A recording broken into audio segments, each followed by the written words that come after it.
देश में लोकसभा का चुनाव चल रहा है। लोगों के क्या इश्यूज हैं वो हम जानने की कोशिश कर रहे हैं। आज हम राजधानी लखनऊ में हैं और लखनऊ में इस वक्त हम पुराने लखनऊ में मौजूद हैं और पुराने लखनऊ में घूमते घूमते अलग अलग लोगों से भी हमने संवाद किया। पर इसी कड़ी में हमें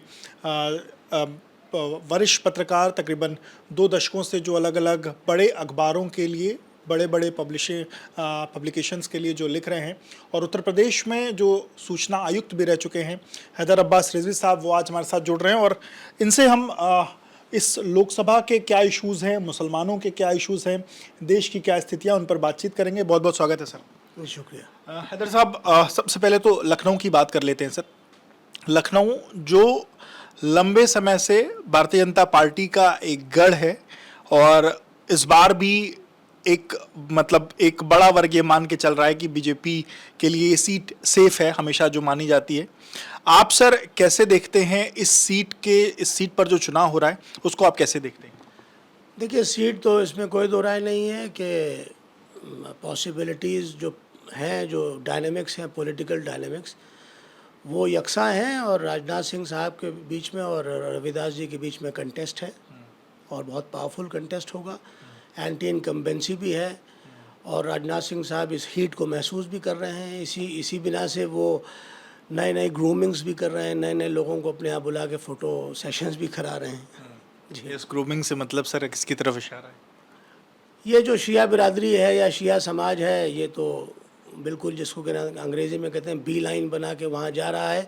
हालांकि ये नाम नेहाद लोग हैं, इनके साथ में बिल्कुल भी वोटर्स नहीं है, जिसकी कि ज़िंदा मिसाल अभी 2022 का चुनाव हुआ कि शीश महल की जो पोलिंग स्टेशन था वहाँ से डबल फिगर्स में भी भारतीय जनता पार्टी को वोट नहीं मिला। और भारतीय जनता पार्टी के जो 2 MLCs थे जो वहीं रहते थे, जो कि एक साहब जो थे वो मूसवी सैयद थे, उन्होंने अपनी वल्दियत बदल दी, और एक साहब जो थे वो नकवी सैयद थे, वो सनातनी हो गए, इस उम्मीद में कि उनको शायद फिर से एक मरतबा रिपीट कर दिया जाएगा उनका टेन्योर। लेकिन उन दोनों को भारतीय जनता पार्टी ने खुद हाफिज़ कर दिया। सर, ये लखनऊ में ये अमूमन माना जाता है, अलग अलग नेता अब ये बात कहते हैं कि लखनऊ के जो शिया मुसलमान हैं वो बीजेपी को वोट करते हैं, ऐसा एक परसेप्शन क्रिएट किया जाता है। आप इस परसेप्शन पर क्या कहेंगे? आप भी शिया कम्युनिटी से आते हैं, क्या कैसे? ये परसेप्शन बिल्कुल एक, जिसको उर्दू में कहते हैं, मफरूज़ा है। मुझे पूरी तरह से याद है 2002 का जब चुनाव हुआ था, लालजी टंडन साहब यहाँ से लड़े थे और जीते भी थे, लेकिन अंग्रेज़ी अखबारात की ख़बरें थीं, हेडलाइंस थी कि शियाज़ बिली द होप्स, यानी लालजी टंडन साहब जो कि यहाँ के अपने थे और उनका अपना एक हलका भी था, लेकिन उनको भी शिया समाज ने वोट नहीं दिया था। ये 2002 की बात है। और उसके बाद से सिलसिला जारी है। नाम नेहाद को जो लोग हैं, जो कि बिल्कुल जिसको कहना चाहिए पर्सनल बेनिफिट्स के लिए, और फेसबुक के जो यानी योद्धा जिसको आप कहते हैं कि फेसबुक पे उन्होंने, लेकिन उनकी ग्राउंड्स में उनकी कोई वैल्यू नहीं है, ना उनके कहने से कोई वोट दिया जाता है। वो अपने पर्सनल बेनिफिट के लिए राजनाथ सिंह साहब के यहाँ चले जाते हैं। राजनाथ सिंह साहब बड़े आदमी हैं, वो भी कहते हैं चलिए आइए बैठिए, चाय पीजिए, खुदा हाफिज़ कीजिए। लखनऊ में शियाओं के मुद्दों की बात की जाए या मुस्लिम जो कौम है उसके मुद्दों की बात की जाए, आपको क्या लगता है लखनऊ के तौर पर क्या मुद्दे हैं यहाँ के इस लोकल? देखिए, Lucknow being a state capital, मैं ये ज़रूर कहूँगा कि यूपी में 25 करोड़ लोग हैं, 25 करोड़ में 1% लोग भी जो हैं यूपी के, वो लखनऊ विज़िट नहीं करते हैं। लेकिन लखनऊ में जो सिचुएशन होती है वही अंग्रेज़ी में जो कहते हैं कि road to Delhi goes through Lucknow. तो मैं ये आपको बताना चाहूँगा जनाब अली के हांगकांग, जो कि दुनिया का नर्व सेंटर है इकोनॉमिक्स का, उसमें 6 महीने तक प्रोटेस्ट होता रहा। चाइना की पुलिस वहाँ खड़ी रही और चाइना ने एक गोली नहीं चलाई। लेकिन हमारे प्रदेश में जब CANRC हुआ तो 22 मुसलमानों को मार दिया गया। तो ये मुद्दा कितना बड़ा है कि किसी एक ने उनके ऊपर आंसू नहीं बहाया। अखिलेश यादव साहब ने, हालांकि वो इसको पब्लिकली नहीं कहते हैं, लेकिन उन्होंने सारे जो भी बेचारे जिनकी जान गई उनको सबके घरों के ऊपर 5-5 लाख रुपया भिजवाया। तो ये इशू है। सेकेंडली आप बताइए, 110 से ज़्यादा लोगों के ऊपर NSA लगाई गई, 5000 से ज़्यादा लोगों का पुलिस इनकाउंटर हो चुका है हमारे यूपी में। यही तो इश्यूज़ हैं। मुसलमानों के लिए एम्प्लॉयमेंट इश्यू तो पता नहीं कहाँ का था, कब था। मुसलमानों ने ऐसा कोई ख्वाब ही अब देखना छोड़ दिया है, इतना उनको यानी they have been relegated to the wall. अब मुसलमानों के साथ सबसे बड़ा इशू जो है वो उनकी सिक्योरिटी का है। मतलब आपको लगता है कि मुसलमान सुरक्षित नहीं है, आप ये कहना चाहते कदापि नहीं। आपसे मैंने बताया कि डेमोक्रेसी में 22 लोगों को पुलिस जो है वो मार देती है। ये कहाँ का यानी ट्रिगर हैप्पी पुलिस, आप बताइए। हैं? आपको लगता है कि जो लोग मारे गए सीएनआरसी के दंगों में वो पुलिस की गोली से मारे? जाहिर है, पुलिस तो यही कहती है कि उन्होंने आपस में गोलियां चला ली। बिल्कुल वही, इसीलिए मैं ये कोई तर्क हुआ? कोई उसको अभी दुष्यंत दवे साहब का द प्रिंट में एक बेहतरीन इंटरव्यू आया है, उन्होंने इशारों में बात कही है कि जुडिशरी जो है वो एग्जीक्यूटिव को सिर्फ लेजिटिमाइज कर रही है। तो डेमोक्रेसी कहाँ है democracy? The issue of the matter is this. अगर एक हकीर, एक छोटा आदमी, मतलब हम डेमोक्रेटिक देश में नहीं रह रहे हैं, आप ये कहना चाहते हैं? भाई हम तो क्लेम कर रहे हैं कि we are the biggest democracy in the world, we are so and so and we are so and so, but the reality is something else. आप देखिए जिस तरह से हमारे सुप्रीम कोर्ट के जजेस साहिबान पोस्ट रिटायरमेंट डोल्स ले रहे हैं, हमारे ये जो बाबरी मस्जिद के यानी जो डेमोलिशन एक्यूज थे उनको जो बाइज्जत बरी किया जिन जज साहब ने, वो फ़ौरन उन्हें उप लोकायुक्त ज्वाइन कर लिया। हमारे विश्वेश साहब ने बनारस में इजाज़त दे दी, फ़ौरन उन्होंने विद इन नो टाइम उन्होंने एज एन ओम्बड्समैन एक यूनिवर्सिटी ज्वाइन कर ली। हमारे गोगोई साहब राज्यसभा चले गए, हमारे नज़ीर साहब जो थे वो आंध्र प्रदेश के गवर्नर हो गए।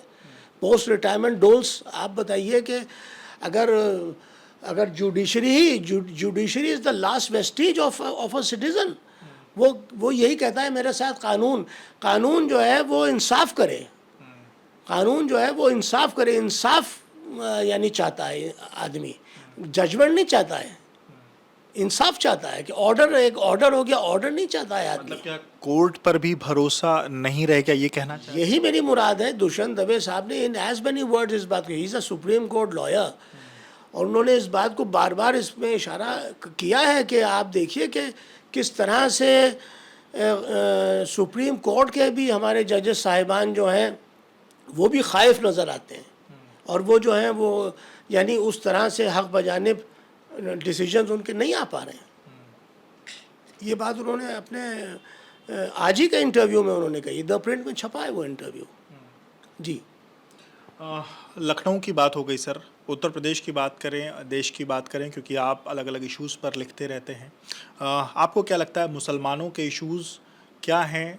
उनके रोज़गार की, जैसे आपने बात कही कि रोज़गार तो कहीं बहुत पीछे छूट चुका है, तो क्या लगता है कि जो मौजूदा सरकार है वो उतना कुछ नहीं कर रही मुसलमानों के लिए जो करना चाहिए? क्योंकि सरकार इस बात को क्लेम करती है कि वो सबका साथ सबका विकास के नारे के साथ आगे बढ़ रही है और सबको एक साथ समाहित करके उनके लिए काम कर रही है।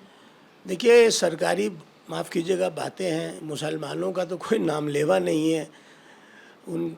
उनके लिए हमारे प्राइम मिनिस्टर साहब कह चुके हैं कि मैं तो कपड़े देख के पहचान लेता हूँ। कुत्ते के पिल्ले की वो, माफ़ कीजिएगा, मिसालें दे चुके हैं कि अगर मोटर से कोई कुत्ते का पिल्ला दब गया तो तकलीफ़ होती है। इस तरह की वो बहुत पहले से बातें करते आए, और अब जो वो गुफ्तगू कर रहे हैं वो तो कितनी, यानी आप समझ लीजिए इसको कहते हैं कि टोटली, उर्दू में कहते हैं बरहना गुफ्तगू कर रहे हैं, बिल्कुल जिसको कहते हैं। और पूरी तरह से अमित शाह साहब जिस तरह का लहजा इख्तियार किए हुए हैं कि वो कह रहे हैं कि मैं मुसलमानों का रिजर्वेशन छीन के schedule caste and schedule tribe, यानी मुसलमानों या SC STs को वो ये बता रहे हैं कि Muslims are eating your share, जबकि मुसलमान, सचर साहब की रिपोर्ट आप देखिए कि वो लगातार इस बात को कह रही है कि इकोनॉमिक लैडर पे और एजुकेशन के लेवल पे और हेल्थ के लेवल पे जो ह्यूमन इंडेक्स होता है उस पर मुसलमान जो है वो वर्स देन द दलित्स हैं इन द कंट्री। तभी तो मनमोहन सिंह साहब ने ये बात कह दी थी कि भाई जब मुसलमानों का ये हाल हो गया है, तो उन्होंने ये बात कह दी थी, उस कंटेक्स्ट में उन्होंने ये बात कही थी कि आपको लगता है कि मनमोहन सिंह जी ने आपका प्रतिनिधित्व करने की बात कही थी और उसको BJP as a prime minister, as a genuine prime minister with the heart of a prime minister ये बात कही थी क्योंकि उन्होंने राजेंद्र सचर साहब की रिपोर्ट देख ली थी, लेकिन उस पर भी ना कोई इम्प्लीमेंटेशन हुआ, ना ही उसके बाद जस्टिस रंगनाथ मिश्रा साहब की रिपोर्ट आई, उस पर भी कोई यानी जो बात कही जाती थी कि राजेंद्र सचर साहब की रिपोर्ट जो है वो डायग्नोसिस है और रंगनाथ मिश्रा साहब की रिपोर्ट जो है वो प्रिस्क्रिप्शन है, लेकिन वो सिर्फ महज एक कागज़ पे ही रह के बात ख़त्म हो गई। अब तो बिल्कुल एक नए नहज के ऊपर इलेक्शन हो रहा है और मैं समझता हूँ कि जो सिटीजन्स ऑफ द कंट्री हैं वो इस बात को रियलाइज़ कर रहे हैं कि जिस तरह से कॉन्स्टिट्यूशन, तमाम खबरें आ चुकी हैं इस बात को लेके। कॉन्स्टिट्यूशन की बात आपने छेड़ी, क्या ये जो इंडिया गठबंधन है या विपक्ष जो ये बात कह रहा है कि संविधान खतरे में है, क्या आप उस बात से तारुफ रखते हैं? मतलब आपको बिल्कुल लाजमी, संविधान खतरे में क्या समझ ली, अनऑफिशियली तो संविधान ख़त्म ही हो चुका है। कैसे सर? तमाम इसकी मिसालें मौजूद हैं। आप देखिए कि सोशल जस्टिस की जो बात थी, जितनी भी यानी पॉलिसीज़ समाजवादी गवर्नमेंट्स की हुआ करती थी, दीगर जिस तरह की हुआ करती थी, वो सारी पॉलिसीज़ को भारतीय जनता पार्टी ने कोऑप्ट कर लिया। कांग्रेस पार्टी, आज कांग्रेस पार्टी और का जो कोएलिशन है महाराष्ट्र में, वो एक मुसलमान कैंडिडेट नहीं खड़ा कर पा रहा है। आप बताइए, समाजवादी पार्टी और कांग्रेस पार्टी ने मिलकर जो इंडिया गठबंधन के 6 मुसलमान कैंडिडेट खड़े कर रहे हैं। बहन कुमारी मायावती एक लिस्ट कायम किए हुए हैं मुसलमान कैंडिडेट्स की, क्योंकि उनको मालूम है कि वो किसका पर्पस सर्व कर रही हैं। तो मुस्लिम पर्पस भारतीय जनता पार्टी का, व्हाट एल्स, जो कि उन्होंने इस बात को क्लेम करते हैं कि मायावती को आप जो बात कही जाती है कि वो बीजेपी के लिए काम करें, आप ये बात कह रहे हैं? लाजमी, एंड्स जस्टिफाई द मीन्स। 2019 का चुनाव है, 2019 में तो कोएलिशन था और उसमें भी आप देख लीजिए कि जहाँ जहाँ कोएलिशन का मजबूत कैंडिडेट था वहाँ पे बहन कुमारी मायावती ने अपना वोट शिफ्ट कराया था, ये सबको मालूम है। 2022 में आप देख लीजिए उनकी क्या पोजीशन हो गई, सिर्फ सारा उनका जो वोट था अपार्ट फ्रॉम जाटव वो सब भारतीय जनता पार्टी में शिफ्ट हो गया। तो इस बार आप जो देश का चुनाव है 2024 का, आप क्या देख रहे हैं? देश का मुसलमान किस तरफ जा रहा है? मुसलमान की तो फर्स्ट प्रायोरिटी इंडिया गठबंधन है और वो ही रहेगी, इसके अलावा और कुछ नहीं। मतलब जो पार्टी सबका साथ सबका विकास की बात कह रही है, बहुत it is too much now, बहुत पार्टी कौन किसका विकास किसका साथ हमें तो नज़र आता नहीं, सिवाय अडानी साहब के और अंबानी साहब के ही विकास के अलावा तो हम कभी कुछ सुनते नहीं हैं। तो आपको लगता है कि जिसकी बात आप कर रहे हैं, क्योंकि बीजेपी कह रही है वो 400 पार के नारे के साथ आगे बढ़ रही है, उत्तर प्रदेश में 80 की 80 सीटों पर दावा कर रही है, क्योंकि उत्तर प्रदेश में बहुत सी ऐसी सीटें हैं जो मुस्लिम बाहुल्य सीटें हैं, मुसलमान बहुत सी जगहों पर ये डिसाइड करता है कि किसकी कौन सत्ता में आए, किसकी सरकार बने, तो उसको आप कैसे देखते हैं? भाई 19 सीटें जो हैं यूपी में मुसलमानों के वोट के ऊपर डिपेंड करती हैं लोकसभा की, और 125 सीटें असेंबली में करती हैं, लेकिन वहाँ बहन कुमारी मायावती मौजूद हैं। वो सारी मुसलमानों की जो इन्फ्लुएंशियल सीट्स हैं वहाँ के ऊपर अपने कैंडिडेट्स खड़े कर रही हैं, जबकि उनका खुद का समाज उन्हें वोट नहीं दे रहा है। तो जाहिर है जो नतीजा आएगा वो सबके सामने होगा। क्या जो वो मुस्लिम कैंडिडेट्स खड़ी कर रही हैं, क्योंकि आपने कहा कि समाज जो है वो इंडिया गठबंधन की तरफ है, लेकिन क्या जो मुस्लिम कैंडिडेट्स खड़े हो रहे हैं क्या उनको उनके समाज के लोग क्या वो वोट करेंगे? बहन कुमारी मायावती के 10 MP थे, उनको 9 छोड़ के चले गए। अब आप इसी से समझ सकते हैं वहाँ तो एक अलग ही नौयत है, वहाँ पे लोग आते हैं, मेरी समझ में नहीं आता कि वहाँ से लोग टिकट क्यों क्लेम करते हैं, किस वजह से क्लेम करते हैं। अपनी पॉलिटिकल हायरार्की में अपने आप को साबित करने के लिए वहाँ से टिकट लेते हैं। आई एम अफ्रेड, मेरी आज तक ये लॉजिक ही नहीं समझ में आई कि वहाँ से लोग टिकट क्यों लेते हैं। और बहन कुमारी मायावती 3 मरतबा भारतीय जनता पार्टी का कोएलिशन पार्टनर रही हैं। 2002 में बहन कुमारी मायावती ने जाके नरेंद्र मोदी साहब की कैंपेनिंग की है वहाँ के असेंबली के चुनाव में, तो क्या ये लोगों को याद नहीं है? तो सर 2019 में भी सपा बसपा का गठबंधन हो चुका है, वो तो सबने देखा, जाहिर है हुआ, लेकिन मैंने आपसे बताया कि जिस जिस सीट के ऊपर समाजवादी पार्टी का कैंडिडेट स्ट्रांग हो रहा था वहाँ से बहन कुमारी मायावती ने वोट शिफ्ट करा दिया भारतीय जनता पार्टी की तरफ, और इनके 10 आ गए और समाजवादी पार्टी के 5 ही रह गए। यही तो डिबैकल हो गया। तो इस बार इंडिया गठबंधन कितनी सीटें आप देख रहे हैं, कितनी सीटें आप देख रहे हैं, एक्सपेक्ट कर रहे हैं क्या? माफ कीजिएगा, आई एम नॉट अ सूटसेयर, ना ही मैं सीफोलॉजिस्ट हूँ, लेकिन मैं ये देख रहा हूँ कि एक ordinary citizen of the country के हिसाब से, एक लॉ अबाइडिंग सिटीज़न के हिसाब से, it is the most gleamy and the gloomy elections ever. मैं जो महसूस कर रहा हूँ, कोई भी इसमें ह्यूमर नहीं रहा, कोई भी इसमें कोई जैसे मजाक हुआ करते थे ना, वो लबो लहजा है। इतना बड़ा मीडिया का ऑनस्लॉट है कि लोग जो हैं बिल्कुल, लोगों की ऑब्जेक्टिविटी ख़त्म होती चली जा रही है। इश्यूज पर बात हो रही है, आपको ऐसा लगता मुझे तो नहीं लगता किसी भी इश्यू के ऊपर कोई बात हो रही है। इश्यूज़ के ऊपर कहाँ बात हो रही है, कहाँ नौकरियां हैं, अल्लाह जाने किसको नौकरी मिली आज तक, मुझे तो नहीं नज़र आता। और क्लेम ही हो रहा है कि साहब नौकरी, कोरोना में आप देख लीजिए, न्यूयॉर्क टाइम्स ने कहा कि 40 लाख लोग जाते रहे, और उसके बाद ये कह दिया गया कि वो तो न्यूयॉर्क टाइम्स की रिपोर्ट है। तो अब क्या किया जा सकता है? अभी जो पॉवर्टी का इंडेक्स है उसमें इंडिया की क्या पोजीशन है? मीडिया की जो फेक न्यूज़ का जो इनटेक है और कंजम्पशन है इंडिया में, what is the highest in the world.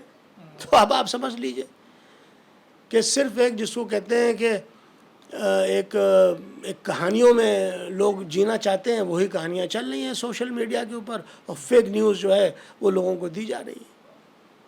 बिल्कुल। तो आप हैदर अब्बास रिजवी साहब को सुन रहे थे, वरिष्ठ पत्रकार हैं हैदर अब्बास साहब। इसके अलावा वो सूचना आयुक्त भी रहे हैं उत्तर प्रदेश में 2014 से 19 में, और मुसलमानों से जुड़े हुए मुद्दे पर, देश की राजनीति से जुड़े हुए मुद्दे पर एबीपी लाइव से उन्होंने अपनी बात रखी। आप जुड़े रहिए एबीपी के साथ।